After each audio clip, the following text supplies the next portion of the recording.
This podcast is part of the Podcast Arcade Network.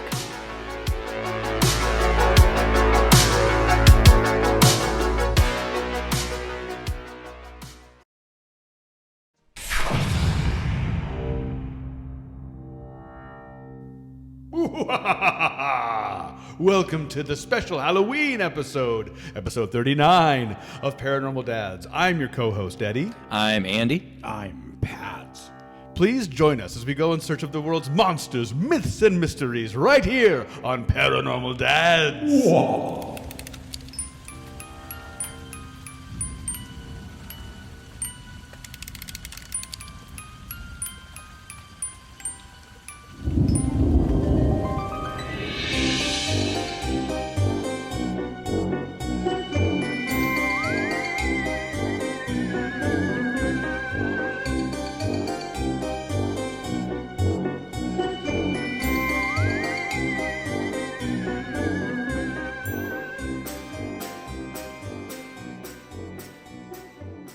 Welcome, everybody. We have an awesome episode lined up for you tonight, the Halloween special.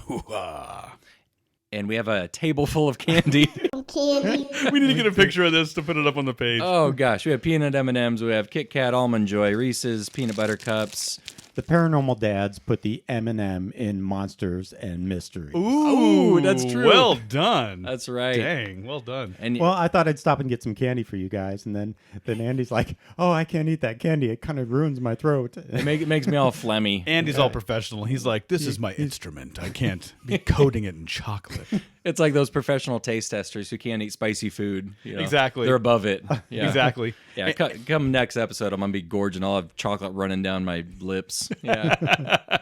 But it feels like that time of year, boys. We got the pumpkin beer going. We have it's already dark and it's crisp The outside. weather kind of changing. Very blustery days. The leaves just starting to fall. Yep. I had kind of a weird thing happen to me the other night, and you wonder if it's just the changing of the seasons that did it.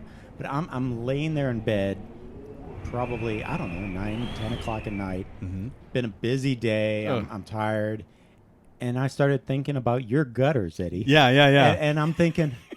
Pat and I have a thing about my gutters. Yeah, I've heard the stories. Yeah. So, Eddie fell off his roof one time and messed his arm up pretty well. And, and ever since then, he has this aversion to ladders. I see a ladder and I just wet myself and run away. So I'm more than willing. I've got a good ladder, and I come over and we clean out the gutters. And I help. Take care of things. So I'm lying there in bed thinking, I got to get over there and get Eddie's gutters taken care of before the snow starts flying around, right? Next morning, 9 a.m., actually 8 a.m. Yeah. I'm at work. I get a text. It's Eddie. Hey, Pat, could you come over and do my gutters sometime?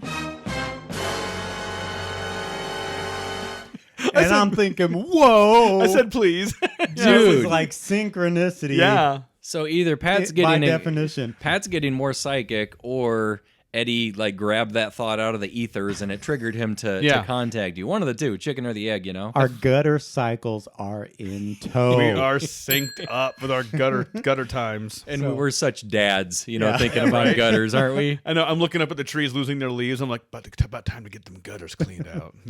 Nothing scarier than water damage on your house, people. Yeah. That's what, dude. Last winter kind of had me biting my nails, so I was just like, we gotta give Pat a call, and he's a super amazing friend / bro for life, paranormal dad, climbing up there like a champ. So I'm holding the ladder like a little wimp. But like I said, I got it, buddy. Like I said, the leaves are going to start flying around. It's starting to feel like Halloween. The stores are full of candy and costumes, and just a great time of the year. I just love this time of year. Oh, it's my favorite. I literally, this week, the third week of October, when the leaves start changing, it's my favorite week of the entire year. And I know the three of us kind of feel like Santa Claus at Christmas when this time comes around. So many events, so fun. Yeah, the pumpkin spice everything, and you got Halloween right around the corner, and we got an awesome show lined up to you. So 3 very Halloween-y segments going on, and we might get a little more peppy and a little more crazy and jittery as the show goes on, as our blood sugars get higher and higher from all this candy. Candy rush. So should we jump into recent sightings, guys? Hey, one more thing before we jump into things. Oh. I don't want to forget. Yeah. Just want to give a shout out to Pat and JT. We were on the Pat and JT show, and we just had an awesome time with them. If you haven't listened to our show with Pat and JT, you can find it on their website. It's patandjt.com, I believe it is. Yep. I also have a link to it on our YouTube page. If you find the Paranormal Dad's YouTube page, I have a folder there, or a channel, I think it's called, which is media appearances is what I called it. Nice. And so you can find these links to our Pat and JT appearance, and it was a lot of fun. They kept us around actually for 2 episodes, which was very gracious of them, and I look forward to another go around with them sometime. Yeah, it was a hoot. Those 2 are so funny. And, that was a blast. They have such cool guests on that. Just honored to be a part of that. So yeah, definitely check that out. And as far as this episode, let's do it, boys. Let's jump right into recent sightings.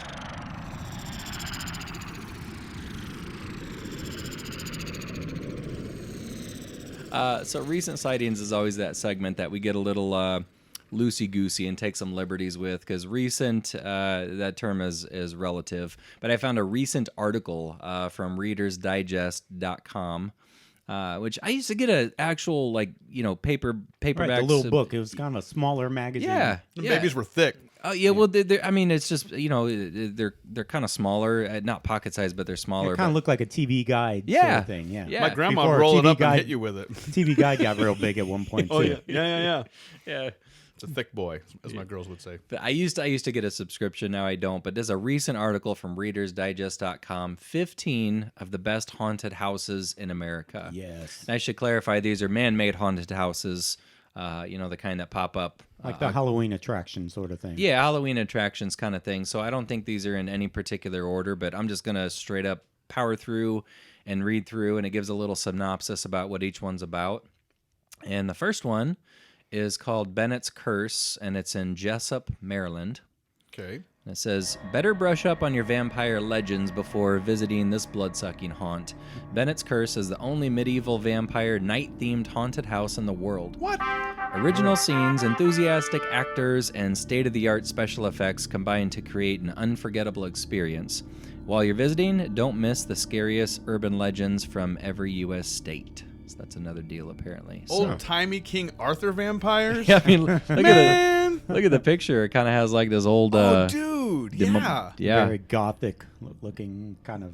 Yeah, very gothic. That's We cool. need to step up our game here in Omaha. Now I just feel lazy. Next one is from Pontiac, Michigan. There's a haunted house called Erebus. Yeah, Erebus. All right.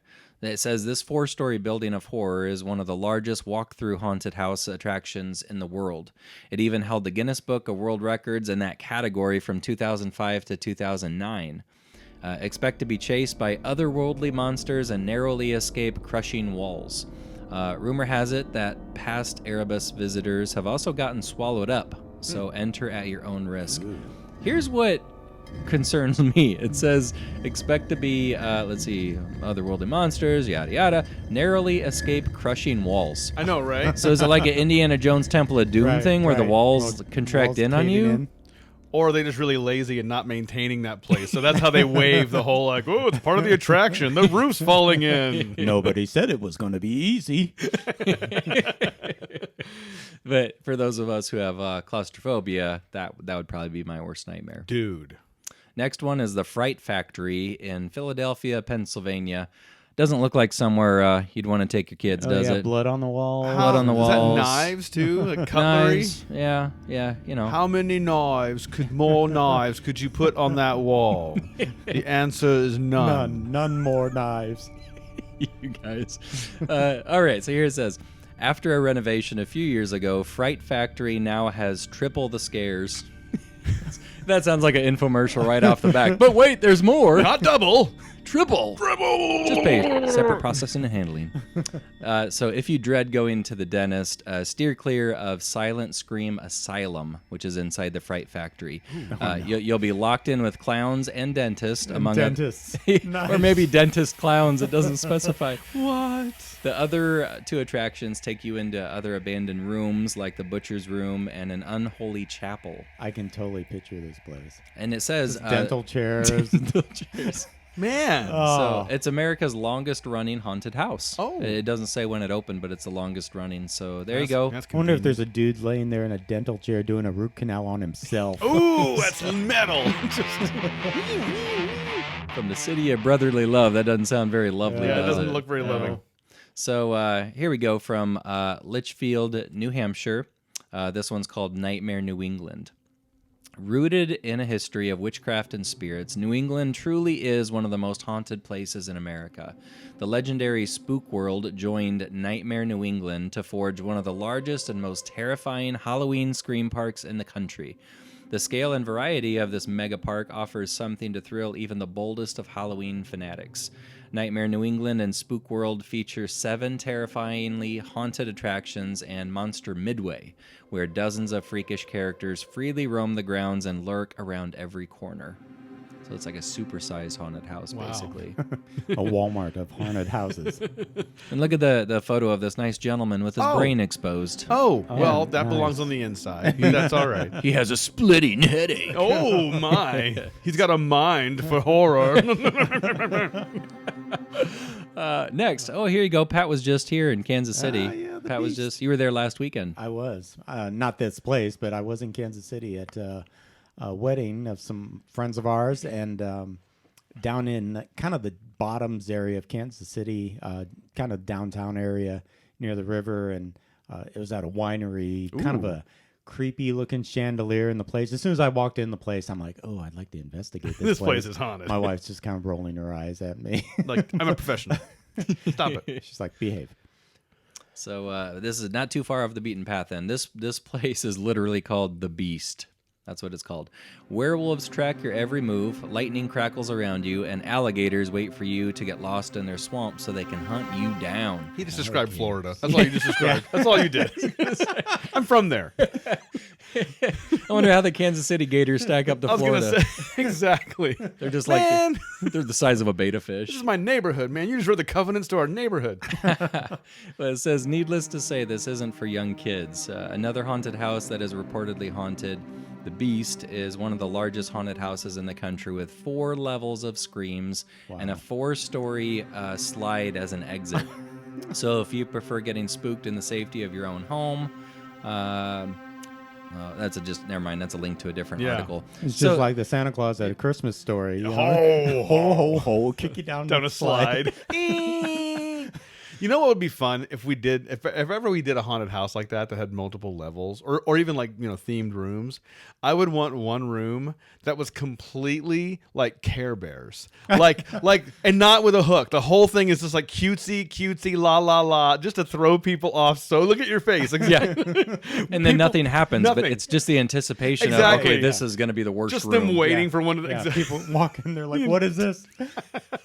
That's all I want. It's just kind La, of la, a la, psychotic la, la, thing la. that you do to them. Exactly. The whole time they're just like, oh, That's and then awesome. nothing. Just mess with their mind. Yes. I don't remember which stand-up comedian it was, but one time I watched a stand-up and he was I think it was Dane Cook, but he was talking about he wants to break into somebody's house and then not steal anything, and it's going to drive the people nuts all week long. Like they're going to walk around their house. trying to What did they figure out take? Yeah. what they take. What did they take? Yeah. Like you didn't take Break anything. in, clean everything, Clean and then everything. leave. Clean Yeah. And just leave the door busted so it looks like a break-in. Yeah. I've actually heard of that before. People have broken into houses and cleaned the place up, Yeah. and they didn't know who did it. Yeah. And Okay, those people are probably more mentally unstable than robbers. Yeah. You know what? I'll take it. Break into my house. Please. Don't. I'm kidding. I'll leave a key under the door, right? But I'm tis. So the next place on our haunted list is called Asylum 49 in Toole, Utah. There are some secrets hospitals don't want to tell you, but being haunted usually isn't one of them. Asylum 49 used to be Toole Hospital and then a nursing home before converting entirely into a haunted attraction. In the haunted house, visitors may be taken from their groups and strapped to hospital beds. oh my, What? If you have a heart of steel and don't find that terrifying enough, sign up for a ghost tour of the haunted hospital wings. Former nurses have shared stories about seeing dark shadows and encountering aggressive spirits. So you know it's the real deal. Wow. They're strapping you in. I hope you met your deductible. No! I'm out of network. No! I only had Medicaid. Exactly. Oh my gosh, that's crazy. What kind of waiver would you have to sign to get in that? You signing a waiver. If they're strapping you to a table. Yeah, I would think so. Some of those haunted houses, especially the ones where they can like touch you and stuff, you sign a thing where you're like, I'm cool with this. Isn't there one nowadays where you can actually, it's like a zombie haunted house and you can actually hurt them? Like within limits, You can like throw them off you and stuff. Yeah, I think so. I think I heard of something like this. So, like Kind of stunt like people. those who like Fight Club might want to work there. You know? Yeah, I've seen some where you get like locked up. Yeah. Yeah, it's crazy. Some people just really want to get scared. Jeez, comes with a free Valium afterwards, I was right? gonna say, exactly. Free psychiatric treatment for everybody. A plate of cookies. That's right.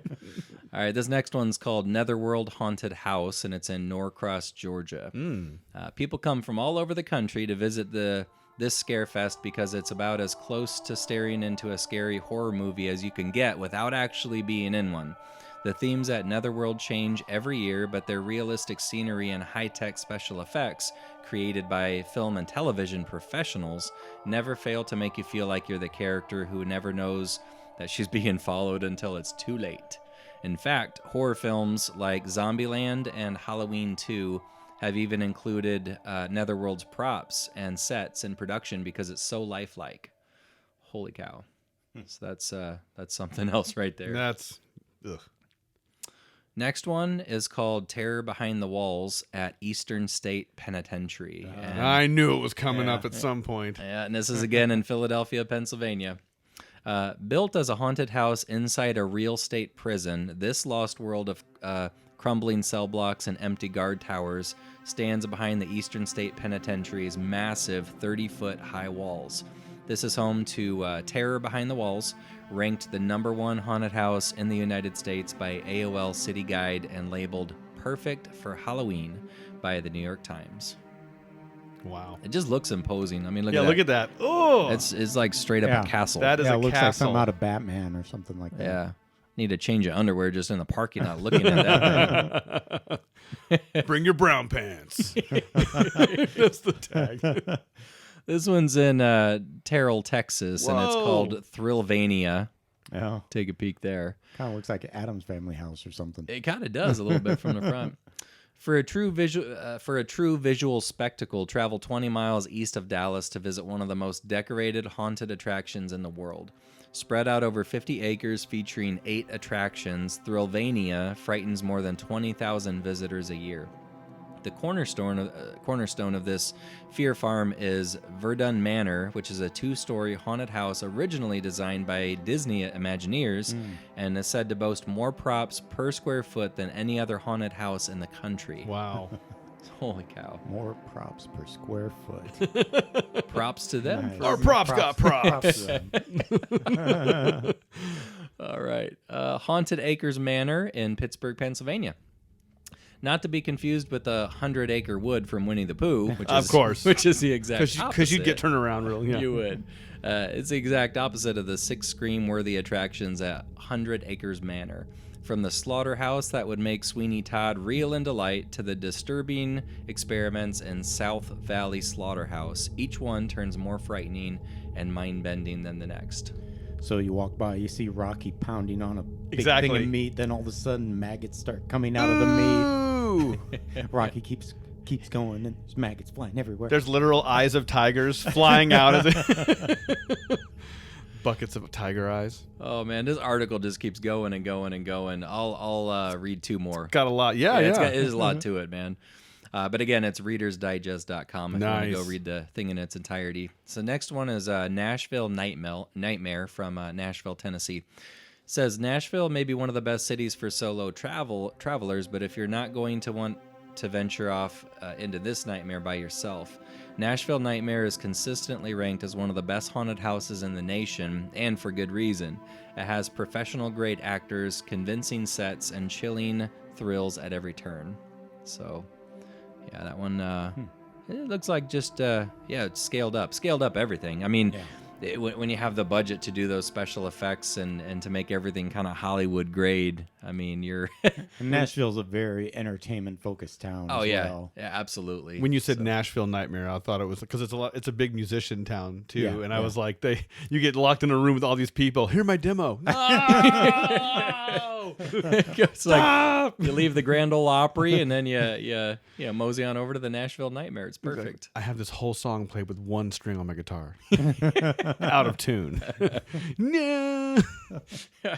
The last one I'll read is called The House of Horrors and Haunted Catacombs, and it's in Buffalo, New York. Known for terrorizing scares, the House of Horrors has zombies, demons, vampires, psycho killers, and the living dead creeping around every corner. I pretty much covered all the bases there, think didn't I? yeah, we're good.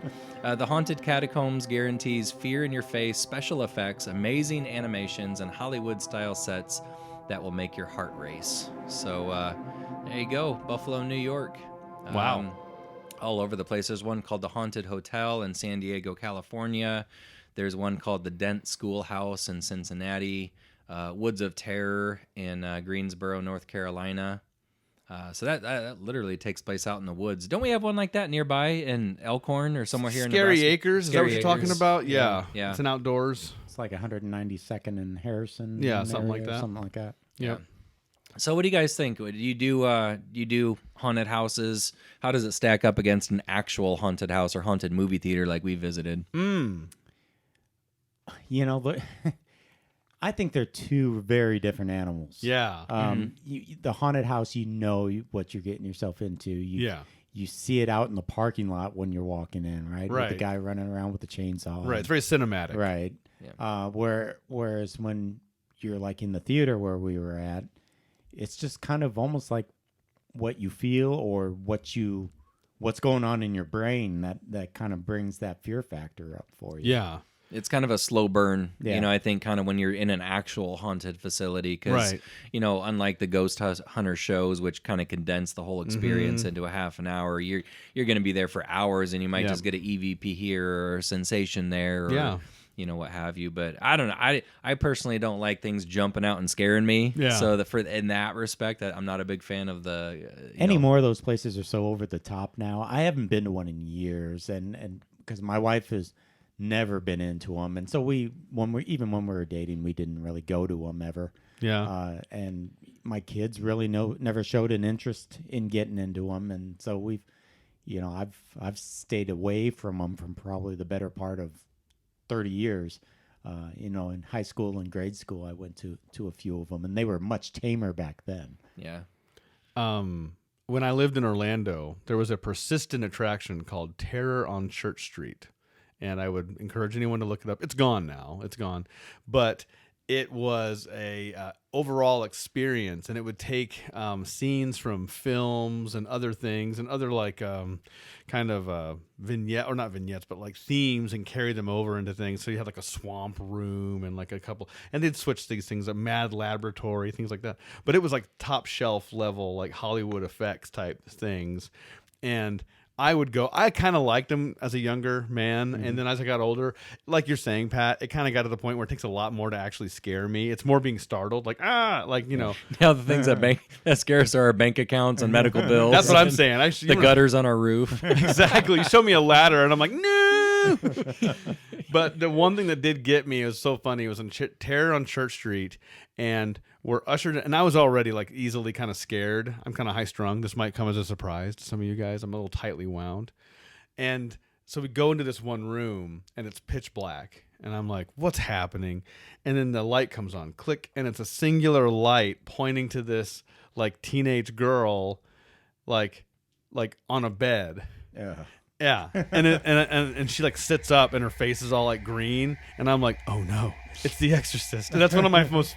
And she like starts like spitting out like green stuff, and I was like screaming and jumping in the beds, like rocking. It's like on hydraulics. Yeah. And then she's like reaching out for people, and I swear I tried to get around, but like the hall is all narrow, so it pushes you closer to the bed, and you're like, no. And I felt her fingers like touch my back, and it set me over the edge. I was like, no. It was an Eddie-shaped hole in the side of the of the wall. So there's a part of my brain that wonders what was the green stuff she was spitting up. Was it just Surge? Was it pop? You know? Well, it was the 90s, so probably was Surge. Yeah. Surge or Jolt. That was like brown, though. I couldn't tell, though. It was pretty dark. Oh, but yeah, gosh. not a big fan now. I had one blast from the past hit me. I think it was just last weekend. I was watching the news and they had the what's coming up this weekend segment, and they were talking about it was like the 42nd annual Mangelson's Witch's Tea. Have you guys ever hear about I never that? know. Mangelson's has been putting on, I think it's just kind of like a Halloween party, and I think it's designed for kids, and you can come in and pick out costumes and buy costumes, and they probably have snacks and probably witches walking around and handing out Halloween candy, but they're still doing that. And I remember them advertising that back when I was a kid. Oh, and, wow. It's been going on for 42 years. So I heard that and it's like, wow, there's something I haven't heard of. That's crazy. In quite a while, but they do a persistent like haunted house in their parking lot. Yeah, too. they usually have a bunch of semi-trailers come up and they connect them all together and build a haunted house inside.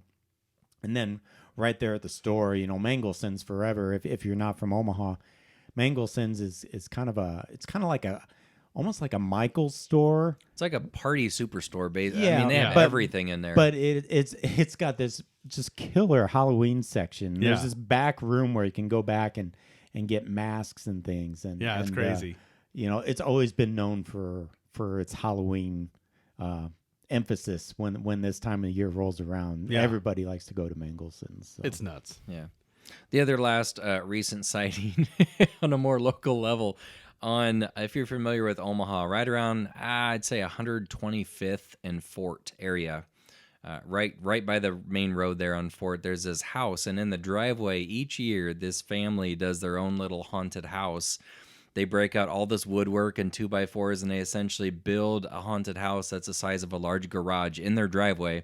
They put a green tarp over the top so you can't see what's in there, and it's just kind of spray painted on the outside. It says "Free Haunted House," and they open it up just for Halloween night for kids to go through. So it's wow. It's like next level. I mean, that's like grassroots effort to scare people. So it's kind of good to see people putting in the blood, sweat, and tears to make Halloween just as scary as it's ever been. So if you're in that area, I might want to mosey on by and check that out. I've never stopped by, so I'm not sure what it's about, but I doubt chainsaws are included because I think it's more of a family-friendly kind of deal. Cool.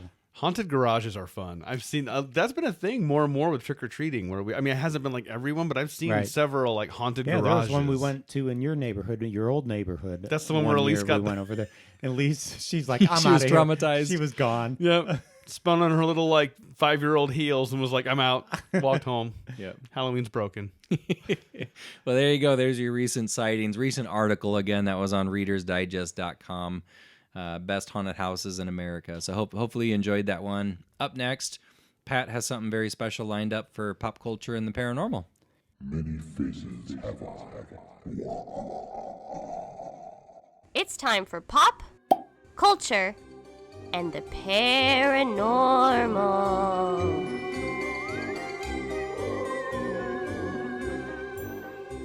Okay, so for more than 3 decades, there's a company called the Ben Cooper Inc. Costume company. It provided kids with inexpensive Halloween costumes and masks made of magic. You guys remember these? These are the vinyl costumes we used to get. They were just real lightweight material. Usually they didn't even have sleeves, and they had the kind of a plastic mask with a cheap rubber band that goes around the back. Mm-hmm. All of them, you could buy them in, Halloween monsters or licensed characters. Yep. So this company, it began back in 1937. It was originally a vaudeville and masquerade costume company in New York City, and it was founded by brothers Ben and Nat Cooper. And early on, these guys were pretty smart. They figured out, okay, we've got this costume company. What we need are licenses, and so they went out and they bought the licenses. Or acquired licenses from the Walt Disney Company. Smart. And we're talking way back in like the 30s. Got them at the source, man. Yeah. Yep.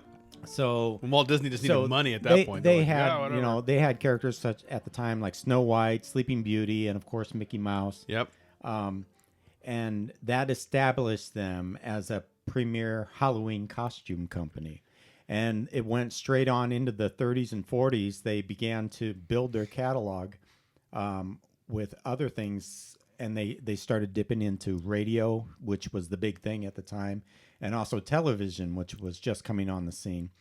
And so they get characters like Davy Crockett and Superman, possibly Lone Ranger. So, just kind of these guys had the knack of picking up on what kids would be interested in being for Halloween, and they'd get these licenses, build the costumes, and they'd make money when Halloween time come around. You wonder how they kind of figured out like what the kids were into, Yeah, I mean, and that's one of the things in researching this company. These guys really had a gift for it. That's awesome. They were able to pick up on what was going to be popular, because it wasn't something that they could just say, in July, say, okay, the kids are into this, so we got to make a bunch of these costumes. Right. They had to, begin production probably 8 months before. Right. And design everything before they began production. So it was, they probably started right after Halloween. They'd start on the next getting year's. ready for the next year. And then once they hit the 70s, the rails, just the wheels fell off, and things just went crazy. So they got into the Marvel and DC comic book characters, and back then they were comic books. They weren't actually graphic novels. Movies hadn't even Not really.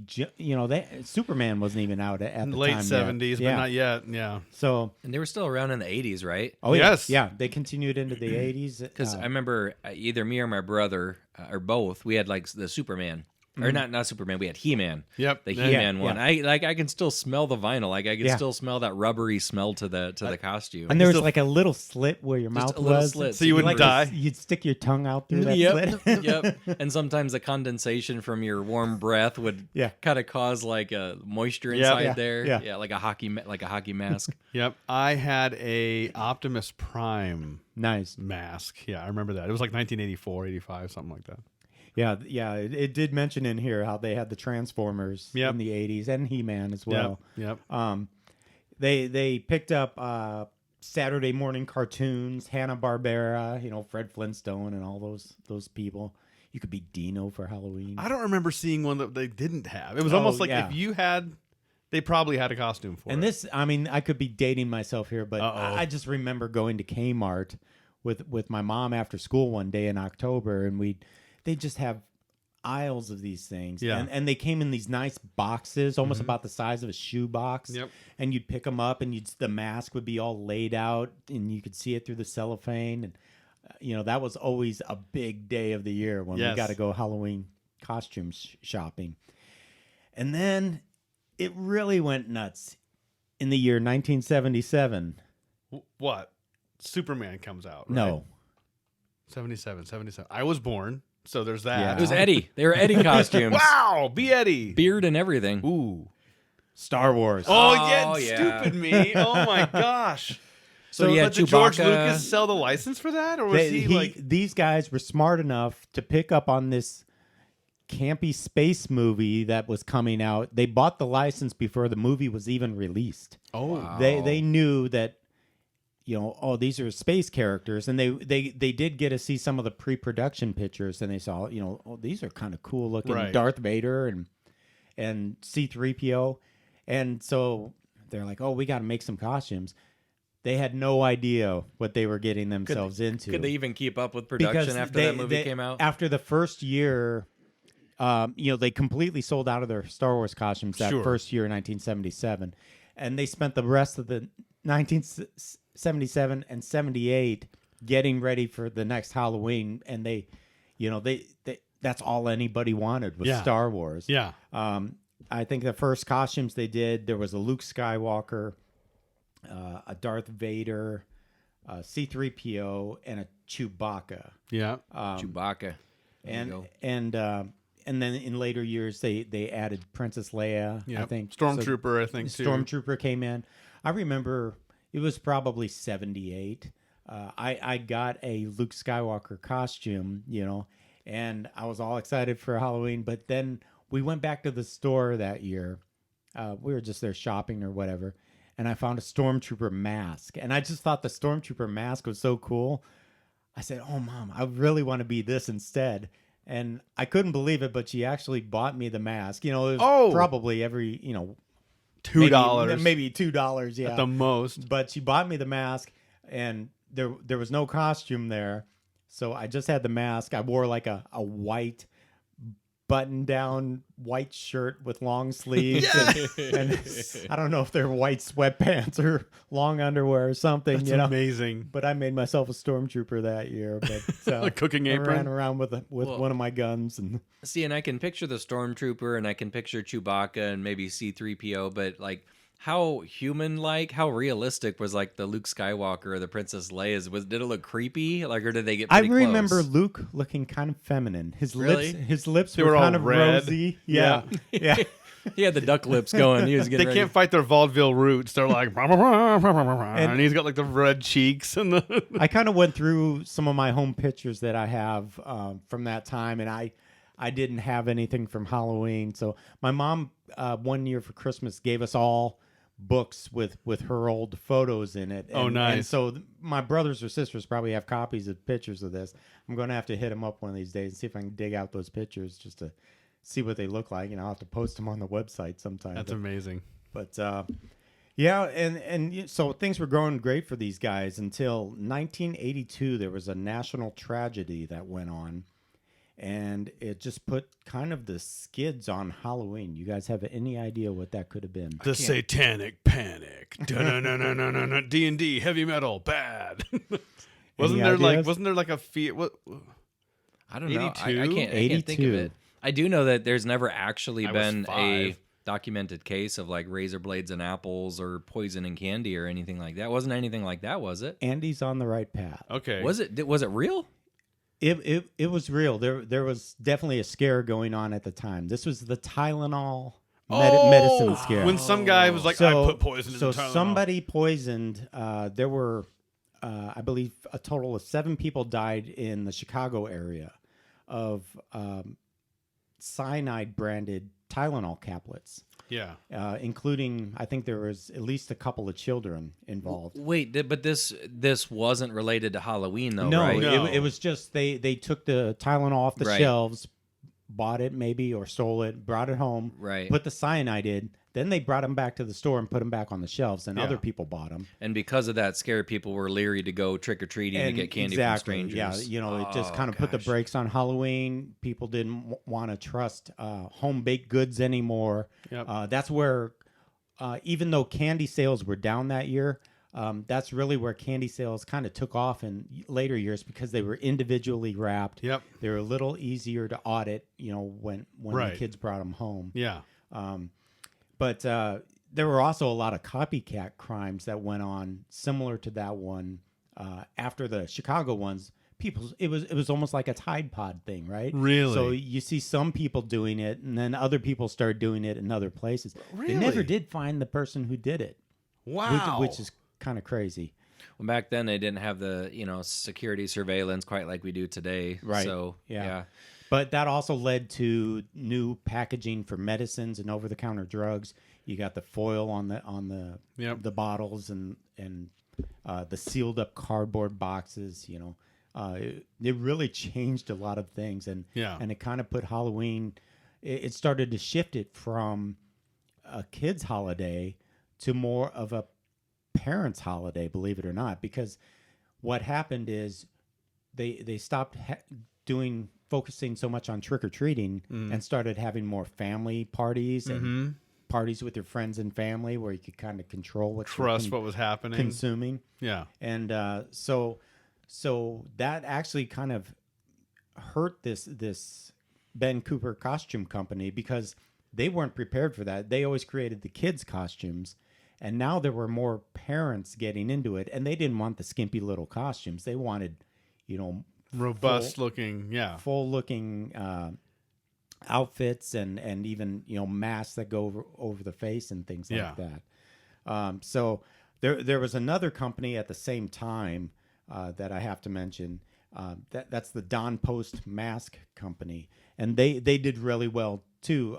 Throughout the 70s and into the 80s, they created some Star Wars masks. They had a Darth Vader one, C-3PO. Their first year, they had a Chewbacca with his mouth open. Oh. And they decided the next year they didn't like it quite so much, and so they created another one with his mouth closed. Oh. So now the open mask one is like this huge Super collector's valuable. item. Of course. I can just imagine wearing that thing with the open mouth and eating all my candy as I was walking down the street, shoving it right through the whole mouth hole Right and in the eating These it. canines going Yeah. down on your Hershey bars. Munch, munch. But the thing, one of the most famous masks Don Post ever created was the. Do you know what it is? The William Shatner mask Exactly. used for not Friday, Halloween, the Halloween movies. Right. It was actually a mask of William William Shatner for Star Star Trek, Trek. but they used it in the movie of Halloween as the bad guy. Yeah. And They painted it white. yeah, and people just they decided they wanted that mask, and that kind of turned into this whole licensing thing too for a while. There's kind of an interesting backstory I won't go into, but they had the Star Trek license, but then the Halloween people said, no, this is our character. And, they were kind of fighting back and forth over that one. Poor William Shatner's in the middle of it all. What did he do? Who do I punch? Who do I kiss? He doesn't know.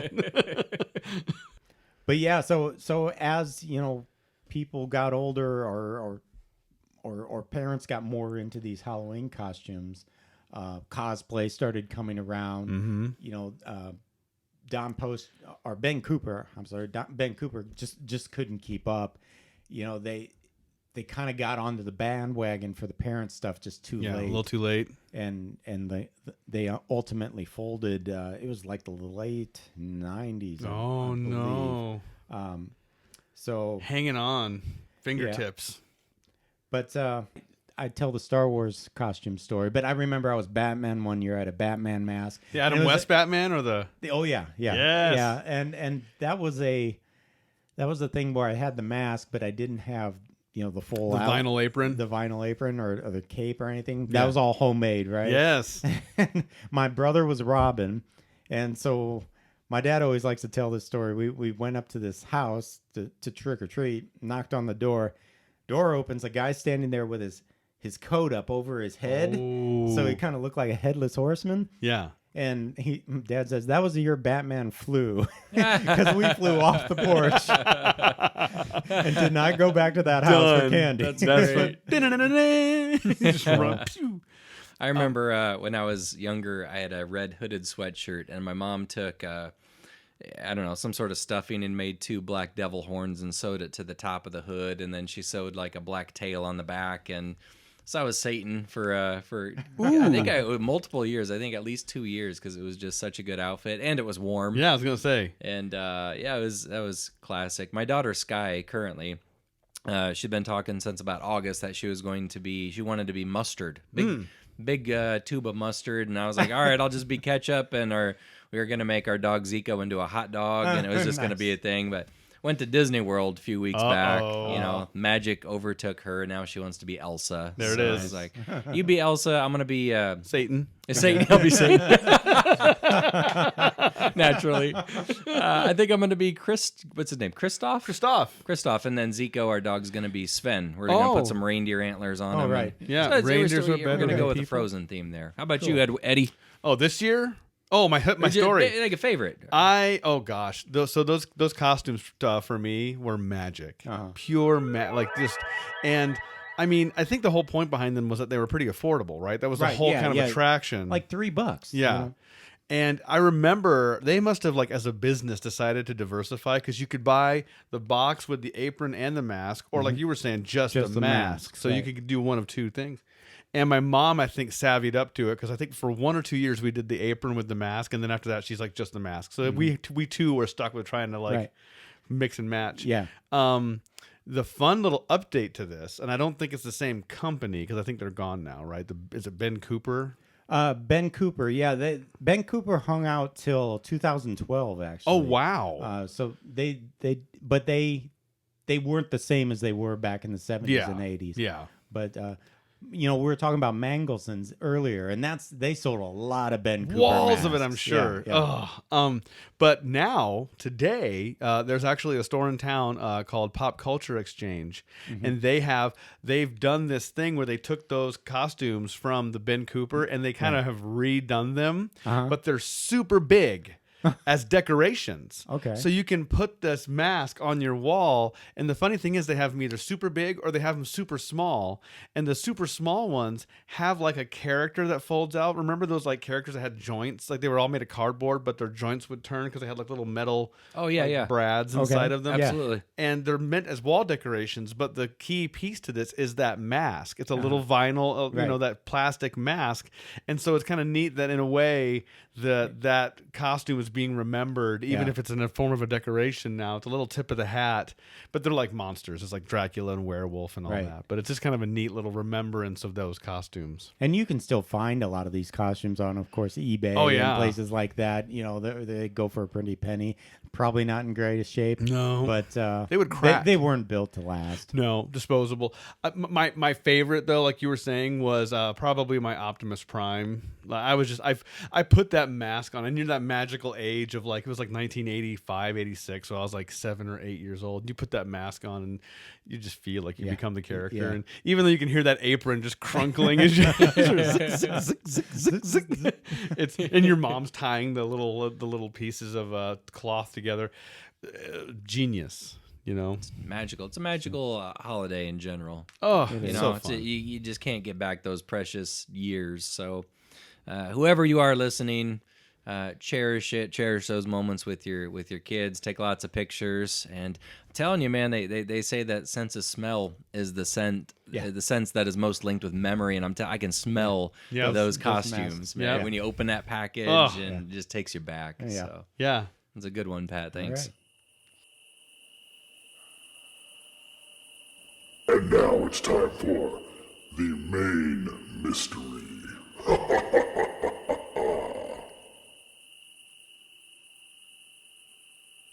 The Headless Horseman rides tonight through stark and starless skies, shattering the silence with his otherworldly cries. He races through the darkness on his alabaster steed. The Headless Horseman rides tonight wherever the fates would lead. So, main mystery, guys. Are we ready? You strapped ready. in? You got a good one, dude. Hope you don't lose your head over this one. We're going to be discussing the true stories, the stories behind Sleepy Hollow. So, to fill people in on the story, and I think most people know the story of Sleepy Hollow. You might be familiar with it through the telling of it through the Disney cartoon. A lot of us are kind of exposed to it through that. It was a short film from Disney. Oh, it was a short, huh? It was not a full-length feature. It was actually like a 20-minute little short. It was actually shown in conjunction with another short called The Wind in the Willows. So it was back and forth between Mr. Toad and his buddies and then Sleepy Hollow. Gotcha. And so it was an animated story. We're not going to be discussing that. It's very Disney and kind of clean. There's also a movie done by Tim Burton about this, which is not family friendly. And Johnny Depp is in it? Johnny Depp. Yeah. I've watched it recently, which kind of gave me the idea for this. It's actually really good for a Halloween movie, but like, do not bring the kids, man. Like, this is 18 and over for sure. It's gory. It's intense. It's got a lot going on. Yeah. So the actual story of Sleepy Hollow is set in 1790, which, man, that's a long, Our country was just a baby. Just a baby. Yeah, 20-something years old, not Yeah. even 30 years old yet. Yeah. And this is when people still have accents from England. Yeah. It's like this might be New York, but it's not like America yet. We're still developing our sense of identity. More like New Yorkshire. Yeah, exactly. And so it's set in 1790 in the countryside around the Dutch settlement of Tarrytown, New York. Okay, which is actually still a town. You can go to my God. Tarrytown, Yeah. New York. Yeah, I bet you they're really cashing in on that lore, aren't I they? wonder if they have a parade or something. they do. I think if you go online and look up some of this Tarrytown stuff, there is like Sleepy Hollow events and tourist attractions and stuff like that. And there's some really really old cemeteries that look just bonkers, So check that out. But so Sleepy Hollow is a secluded glen around the area of Tarrytown. So it was more like a little village. It really wasn't its own city where it was set. Renowned for its ghosts and the haunting atmosphere that pervades the imaginations of its inhabitants and visitors. A lot of this stuff, these tales about Tarrytown, come from people who lived around that area, claiming that it had ties down to even like Native American like medicine men and chiefs who would tell stories of ghosts and spirits and things that occupied that glen. So it predated even the Europeans coming over, huh? It has a history. So the area was just steeped in legend. Correct. Wow. And so it had this otherworldly kind of feel to it that's kind of set the tone for this story. So, the story of the Legend of Sleepy Hollow is actually a Gothic story written by the American author Washington Irving. Oh, okay. And so this is where it was a short story. It was a collection of 34 short stories or essays that contained everything from Legend of Sleepy Hollow down to Rip Van Winkle. Really? He actually wrote that story, too. Okay. Gotcha. Now, there's actually, and it's funny about Rip Van Winkle, we should do another main on this one at some point in time. There's actual, like, belief that Rip Van Winkle might be based off of an experience that this author actually had in real life. Or knew of someone who did have that experience. Little time slip or somebody living past their expiration date, huh? Yeah. Yeah. There's another story with that where a person, like, falls asleep, basically has an entire lifetime experience, like, gets married, has children, and then wakes up and is like, what just happened? And then goes and he's been asleep for 20 minutes. It's a weird... Wow. Yeah. Yeah, we could revisit that for sure. Put a bookmark in that. Yeah. But, yeah, so it's written by Washington Irving, and it's set in the town of Sleepy Hollow. So the story behind this is that Washington Irving lived around this area, not so much in Tarrytown, but near it, and that the family would go there on vacations, or they would just kind of visit that as kind of like in a little escape area, and that the lore and mystery surrounding Tarrytown and Sleepy Hollow would just excite his young imagination, and he would just kind of pull these stories together and then take these myths and tales and wrote a whole new story based off of this stuff. Well, it sounds like he wrote nothing but home runs. So, I mean... Rip Van Winkle and, Legend of Sleepy Hollow. All right. So, the idea of Sleepy Hollow is that it's set in Tarrytown, and that a teacher comes to the town in the name of Ichabod Crane. And in the newer tellings, they kind of play around with his profession. But in the original telling, he's like a tutor or a teacher, someone who's going to help, educate people.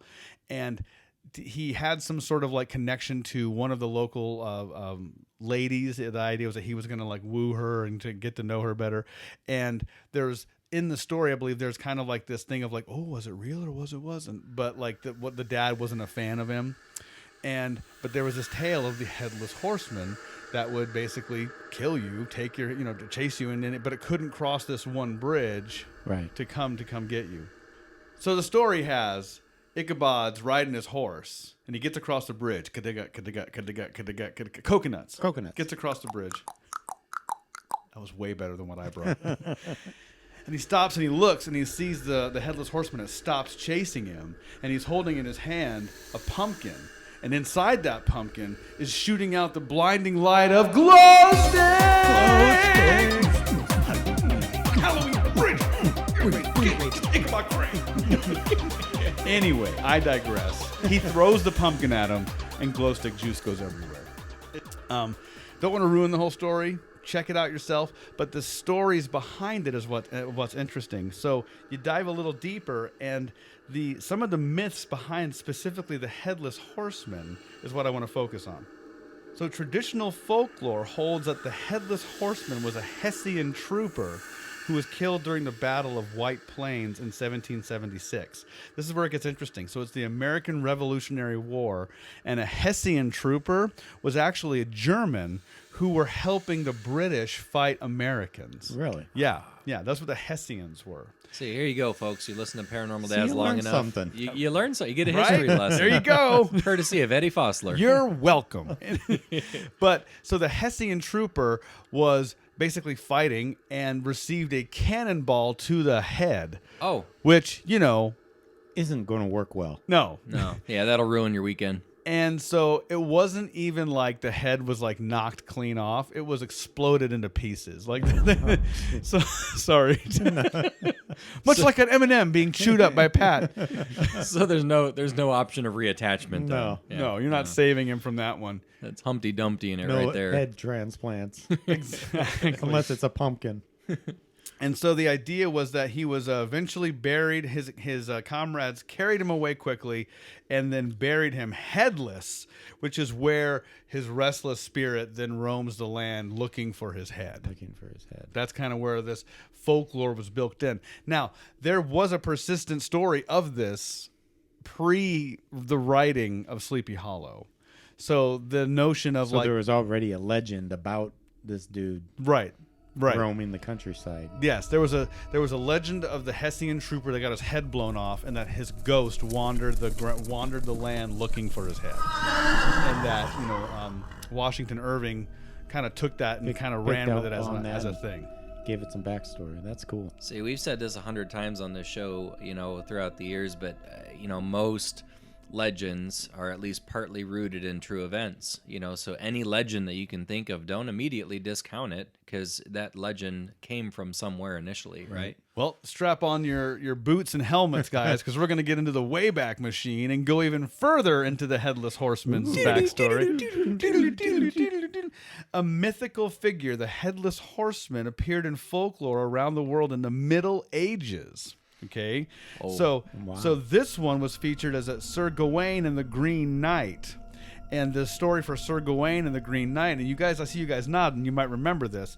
So Sir Gawain was one of the knights of the Round Table, and the Green Knight shows up and basically is like, "We're gonna fight, all right? And basically, whatever hit you give me, I'm gonna come back and give you a year and a half from now. Why 18 months? I don't know." He's got some weird deferred interest thing. Who knows? So he's like, "Let's do this. We're going to fight." And Sir Gawain's like, "I know what I'm going to do." He chops off the dude's head, chops off the Green Knight's head. He's like, you can't get me if I kill you, bro." There's no foreplay. It just cuts right to the chase. Ba-bam! Done. But they thought the Green Knight would die. Oh, he didn't die. He leans over, picks up his severed head, and is like, "I'll see you later, chum." And the 18-month clock starts ticking. Click, click, click, click, click. And Sir Gawain's like, "Oh, snap.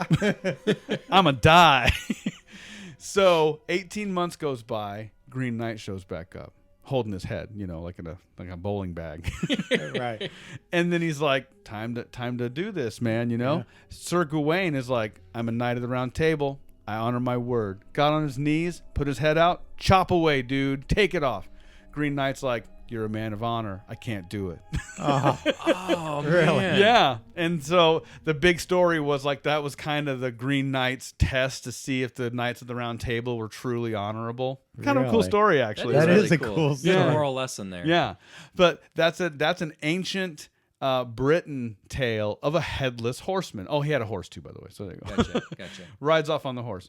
That could be a good sequel for the Holy Grail. Right? Wouldn't that be awesome? Yes, I'm thinking of fun Paranormal Dads short, like the green the green podcaster. But we're not done.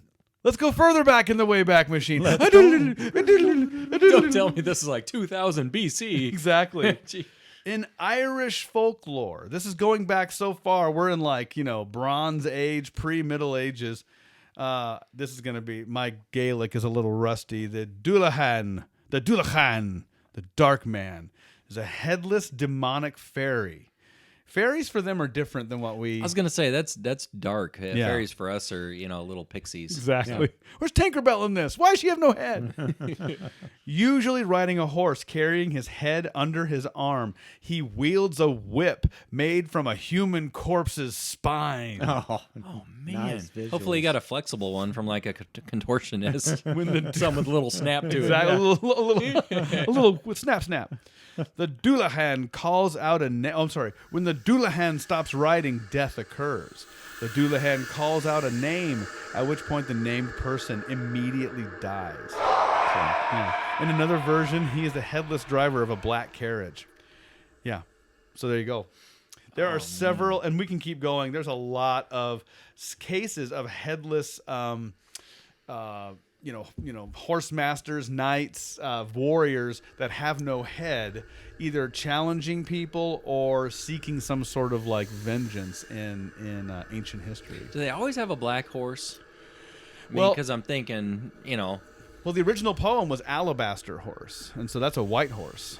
Okay, well, when you were reading, okay, Yeah. Alabaster. I'm not up to date on my Yeah, on my Home Depot paint color samples. yeah. That's All the right. thing that really took me, though, when we saw the Headless Horseman at the Disney parade, the Mickey's Not So Scary parade.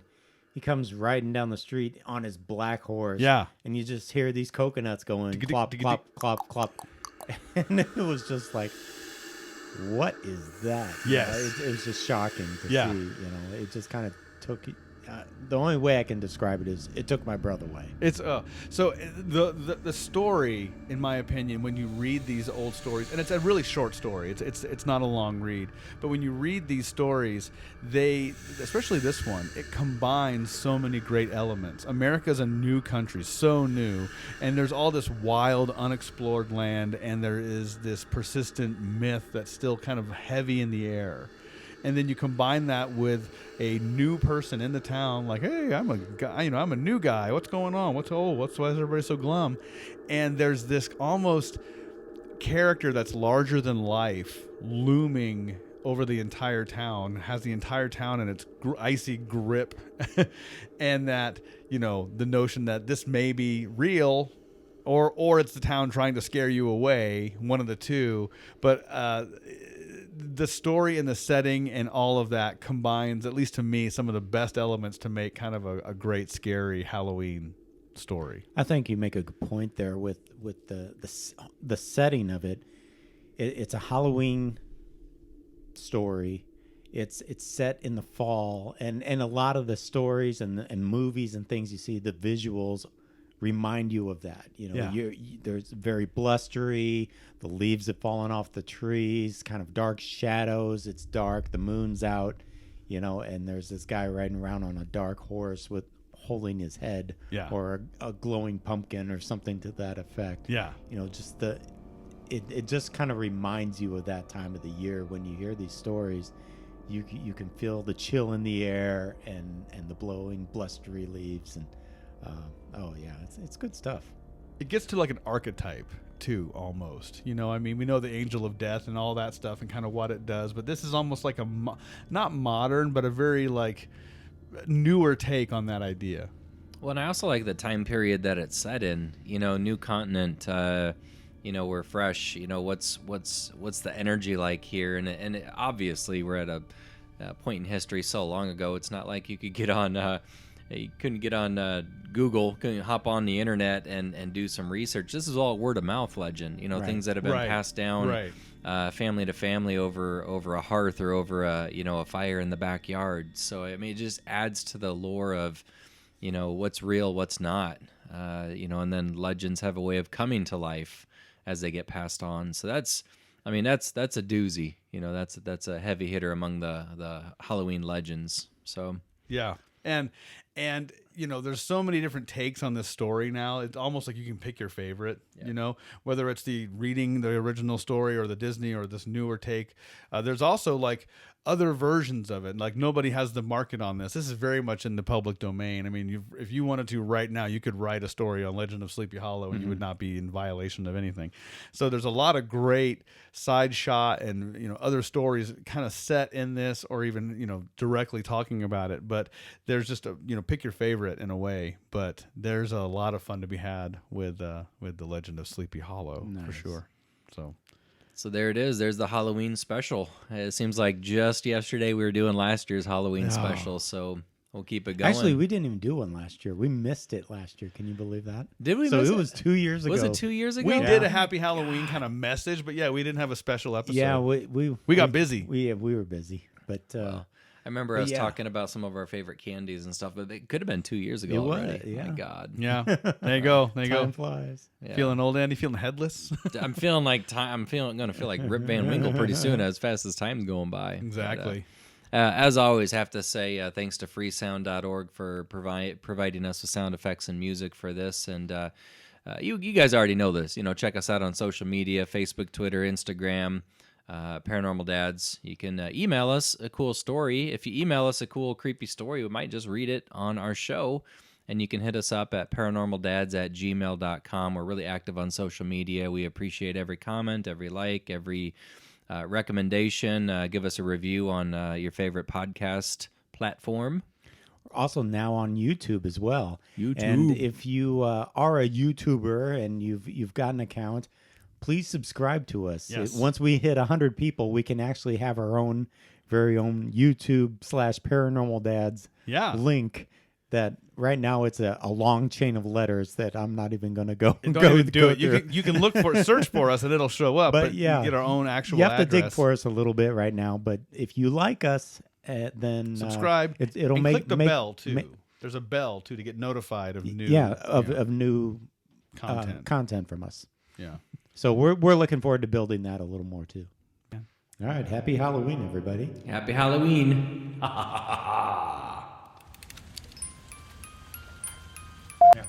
A poem by Eddie Fossler. A reading from Eddie Fossler. Ahem. I'm so. And Eddie, I brought candy. I want candy. I want almond joys, bro. I'm in too deep. No, I've never been disappointed. Oh, good. I've been intrigued. I've been disgusted, but never disappointed. Oh, good. Yeah. Just a second, I gotta finish this. No, you're fine. No, I'm sorry. I'm sorry. You gotta put it in your nose. Pat's eating M&M's like. Dude, I jammed one up my nose so far as a kid. A peanut one. No, seriously, I got it up in my like nasal canal. I couldn't get it out. God. I was like, like I had to crush it up and then like snot it out in pieces. It was so up there. I was like trying to blow it out and it wouldn't go. So I was like crunch, crunch, crunch. Eddie, this is why you are the way you are. That's what it is. Remnant M&Ms scattered around my brain. Well, especially if it has that red dye number 5 in it. That gives you superpowers. You get it out. All right. Are you? Oh. Good night. Oh, man. Okay, it's turned out. Do you want to kick it Yeah, off? I'll kick it off. Yeah. All right, so recent sightings. This segment's always kind of Eddie, put your almond joy wrapper away. Sorry, I'm just really hungry. Candy. He's almond overload over here. Many faces have I. What the heck was that? That was awesome. I don't. Yeah.